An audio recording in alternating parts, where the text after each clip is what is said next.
That's how you start your day. If you leave your house feeling like, okay, I can fight. I've established the mentality to fight.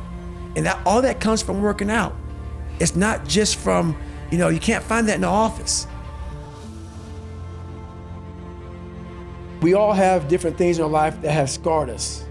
We want to act like those scars don't exist. So those scars, like, if you go out and you get cut, that scar is going to be there on your arm. You can go down and look at that cut and say, oh, or that scar and say, oh, that happened from, I was in the kitchen, or what happened. We have the same thing on our brain.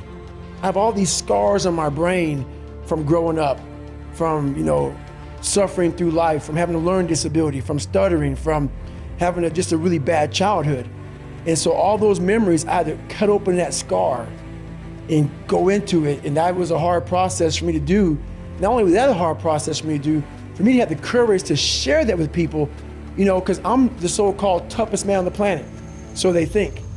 So for me to break open that shell and tell people, hey, that wasn't always me.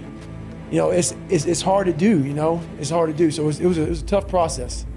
My dad was a person that, he was an alcoholic. He was really big on being a powerful man.